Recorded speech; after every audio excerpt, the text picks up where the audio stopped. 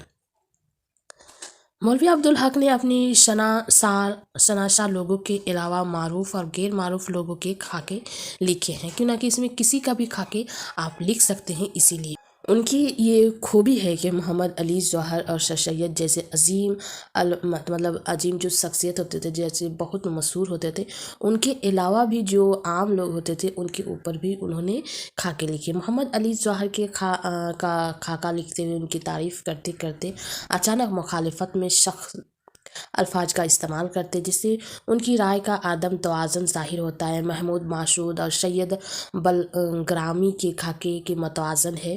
عبدالحق خود بھی سادہ لوح انسان تھے، ان کی یہی سادگی، ایمانداری، اپنے مقصد سے بے پناہ لگن جیسی خوبیاں ان کی تحریر کردہ خاکوں کی مرکزی کرداروں نور خاں اور نام دیوملی میں ملتی ہے۔ مولوی عبدالحق کے علاوہ رشید احمد صدیقی نے خاکے کی فن کو بلند عطا کیا ہے نا۔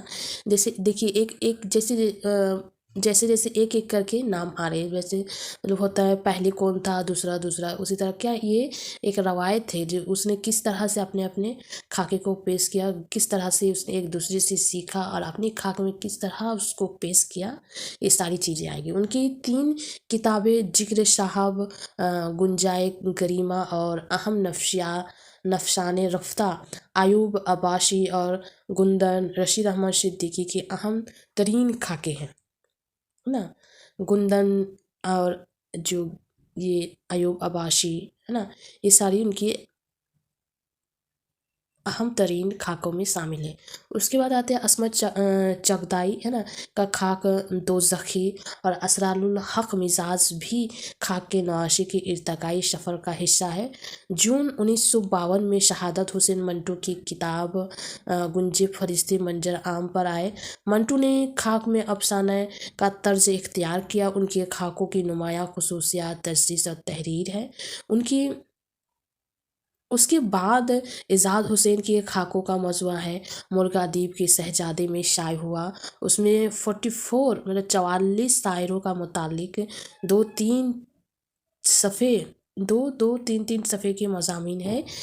شاعر کے چہرے اور خد و خیال، حرکات و سکنات، سورج، سیرت وغیرہ کو مد نظر رکھ کر اس کی نفسیات کا تجزیہ کیا گیا ہے اور کلام پر تنقید بھی ہے۔ اس کے بعد 1995 میں رسالہ نقوش کا شخصیات نمبر نکلا۔ اس میں 82 بلند پایہ ادیبوں اور شاعروں کے خاکے ہیں۔ ان میں بیشتر خاکہ نگاروں نے خاک نگاری کی جدید تکنیک کو ملحوظ کیا ہے نا۔ اس طرح سے یہ روایت جو ہے چلتی گئی ہے نا۔